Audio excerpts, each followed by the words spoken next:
So how long have you been in JP? I've been here since 77, 1977. 1977, Wow. not 1877. Is there anything remarkable about JP in 1977? Well, it was an interesting place, but it wasn't very well. There wasn't a lot of sense of community back then, as far as I was aware. There's a lot of disparate, separate little conglomerations of people.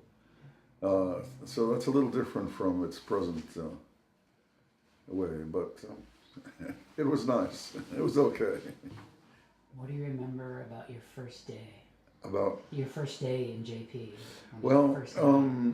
there seemed a lot of very nice looking houses, and I liked the pond very much. And I was working with the Sufi order at that point, and they had a house not far from the pond, and you could walk to it in 20 seconds, and it was impressive. And it was my background is New York and Hollywood to some degree, so it's much cleaner and more orderly than either of those places. So that was good. That was impressive. What's been most on your mind the last few weeks? Most on my mind has been the impending demolition of the Casey overpass, which is a vital artery in the circulatory system, not only of JP, but of all the surrounding communities, including Dorchester and points north. They all funnel through one narrow spot, which at the moment has two separate ducts, and the state is going to make them all cross each other in one gigantic traffic tangle. And this is going to be very unfortunate for Jamaica Plain because it's going to stop traffic not only there, but all the way back and into all of the main thoroughfares in JP and then the side streets, such as the one we're on at the moment. There's going to have to be cars sitting still with their engines running all over JP all day long. It's absolutely insane. And nobody knows exactly why whoever wants to do this monstrous travesty is doing it. Nobody will say. The Massachusetts Department of Transportation says they'll save money this way. But a study done in 2008 by an outside engineering firm saw it quite differently. They've also floated the myth that the Casey overpass is, quote, crumbling. And the engineering study demonstrated that it's quite robust and sound. It just needs to be redecked. They've let the deck go to hell for 10, 12 years quite deliberately. So a lot of very important information has been intentionally concealed by MassDOT on this. And there's been a group that's tried to stop this, but they've been about 100% unsuccessful. And everybody in JP that I speak to about this feels the same way I do about it. But there's no cohesive force at the moment that's going to stop it. So this perturbs me because I think JP is on the verge of catastrophic and bad change. A long answer to a short question. Would you like to talk a little bit about some of the other causes and About what? some of the other social justice causes that you've been a part of over your entire, throughout your life? In 1967, I was living in the East Village in New York, which is a seething hotbed of malcontent, and justly so.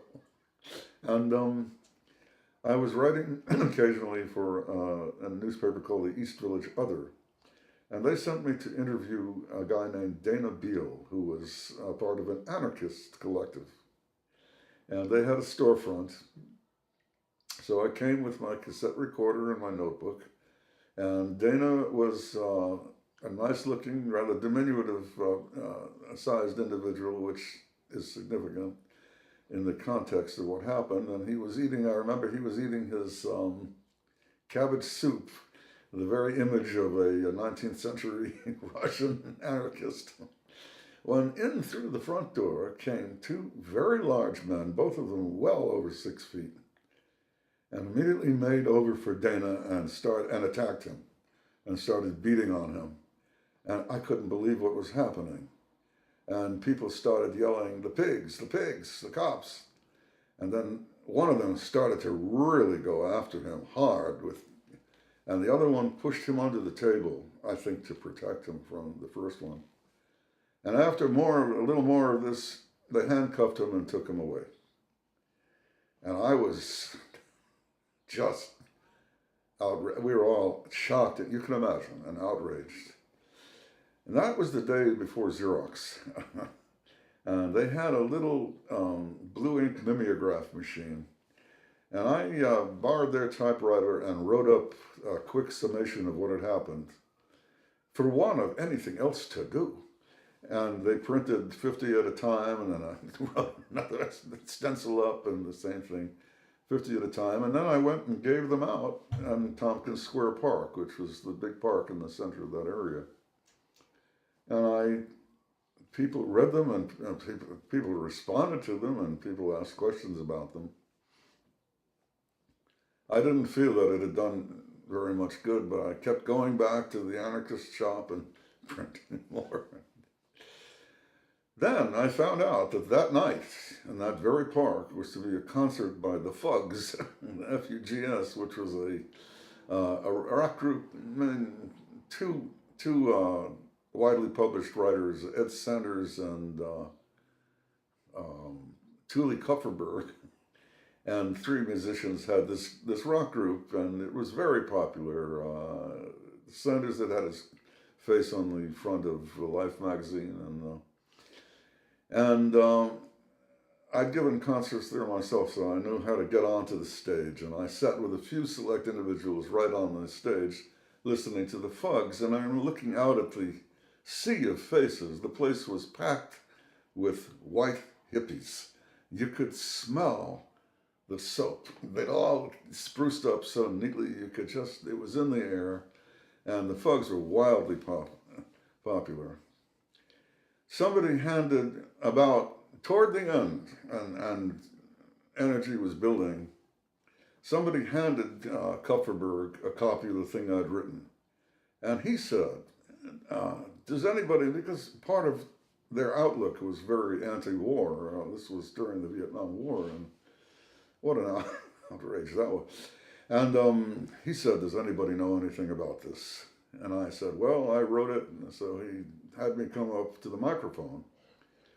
And at that point, I divulged something I'd found out during the afternoon, which is that Dana Beale was being held in a certain cop house on Franklin Street, about 8 blocks to the south of where we were. So I explained that this had happened and that they'd taken him to the Franklin Street, I'm not sure what the facility was named, cop house is what we call it. And so then Thule took the microphone and said, okay, we're going to have 2 more songs. And then we're all going down and getting Dana out. And I was glad to hear that because there were a lot of people there, thousands really.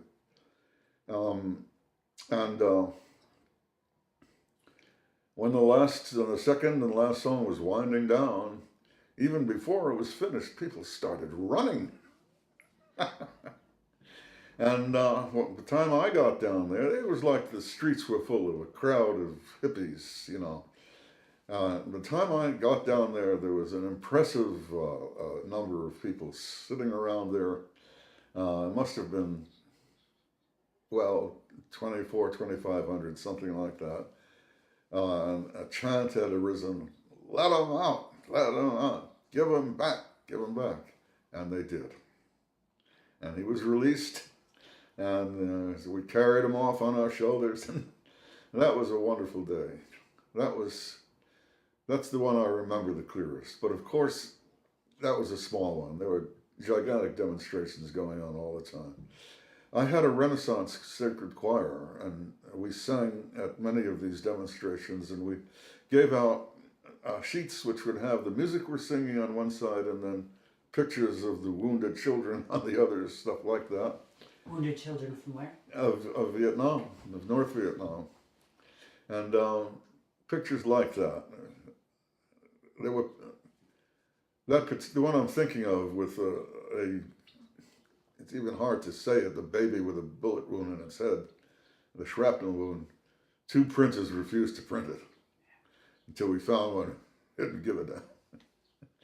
And those were the days, and I'm hoping that some of that energy can be applied to the present situation. But when I mention things like that to the committee known as Bridging Forest Hills, they say, this isn't the 60s anymore. We can't be going back to the Vietnam days. They're wrong. This is still the 60s.